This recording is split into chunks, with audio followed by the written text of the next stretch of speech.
Looking up and over the rim of her glasses, she saw the man at the teller who was causing such a stir. His voice wavered with self-important indignation as he waved the toothbrush in the air, demanding to see the manager. Tori knew she had to intervene before she was dealing with a full-blown tantrum, but when she went to see what the man wanted, he called the police on her.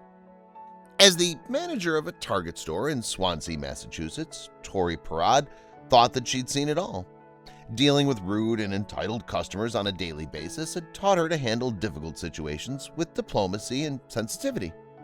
But she never expected all her years of working in retail to teach her another surprising lesson about human behavior. If Tori had learned anything from working in the service industry, it was that customers would walk all over her if she let them. She had to be fair but firm.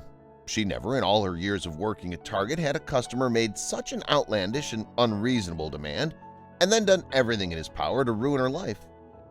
It all began when David Levitt, a self-proclaimed award-winning journalist, walked into Tori's store and made such an unbelievable scene that the cops had to become involved. In fact, the outrageous clash between Tori and the entitled man would become a battle of such epic proportions that Twitter users were soon scurrying to pick a side. Now, David Levitt was obviously a man who was used to getting his way.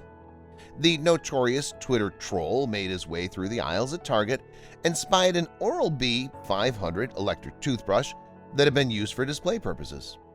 Seeing the suspiciously low price on the demo model, he gleefully swooped in to purchase it. Armed with limited knowledge of consumer protection law and an overwhelming sense of entitlement, David casually swanned up to the checkout counter and waited for the cashier to scan the barcode. Call it penny pinching or just looking to pick a fight, he was determined to get his way. Only Tori wasn't going to stand for it.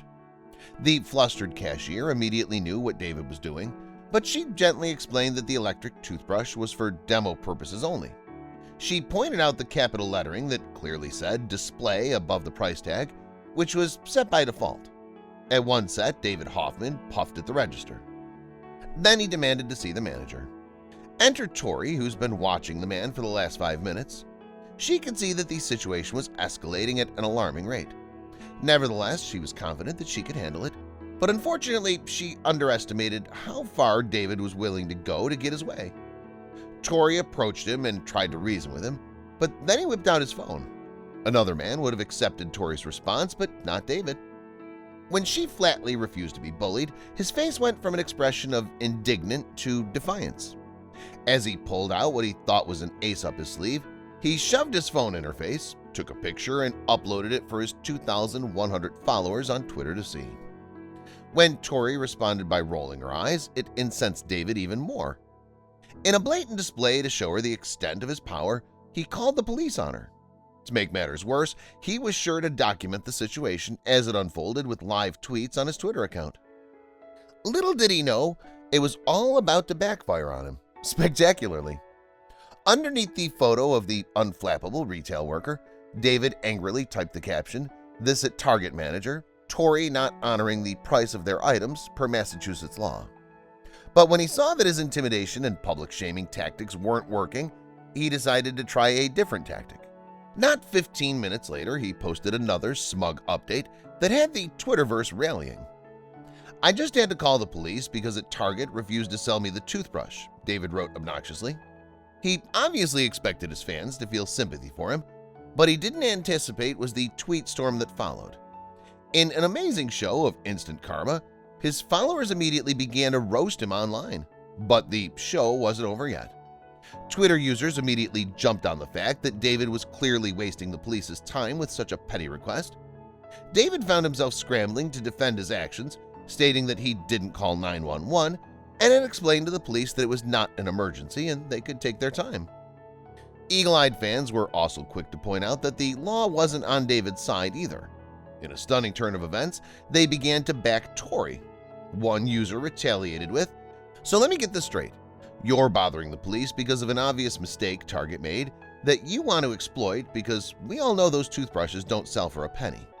Then you went on Twitter and blasted a photo of a $15 per hour employee just doing their job." After David saw that his followers weren't fooled, he tried a sympathy card one more time. "I have not been able to afford to go to a dentist in over 3 years," David retorted, "so yes, I wanted a good toothbrush and was thrilled to see such an amazing price on an Oral-B. But Target refused to honor it, and now I have to take them to court." Well, the Twitterverse was about to see to it that that never happened. "How can you, an award-winning multimedia journalist, also be illiterate?" another user wrote scathingly, referring to the obviously incorrect price tag on the toothbrush. "It's for the display, not the item, probably because that displays a spot on the shelf that has to have a price tag on it, because of the store's internal system." Then Twitter users turned their attention to Tori. "I want to give this woman a hug," one former retail worker to another user wrote. Then someone had an amazing idea that would turn the tables against the self-important so-called journalist. One woman was so sympathetic toward Tori's thankless occupation that she decided to open a GoFundMe account, pledging to raise enough money to send the retail worker on a well-deserved holiday. Tori, whose full name was unknown to the Twitterverse at the time, earned the nickname #TargetTori. Soon the internet was flooded with her story. Memes were made of her now famous eye-roll photograph, and local news stations clamored to interview her. People were so enamored by the battle between the rude man and the blue-collar worker that the donations began to pour in.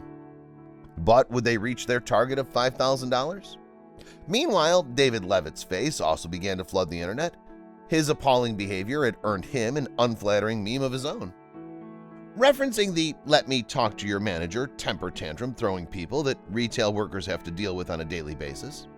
And just a few days after the story went viral, the GoFundMe account had garnered over $35,000. It wasn't long before Target Tori had been tracked down, and the money that the GoFundMe account had raised was released to her. She opened a Twitter account of her own under a new moniker to express her gratitude to all the netizens who stood up for her.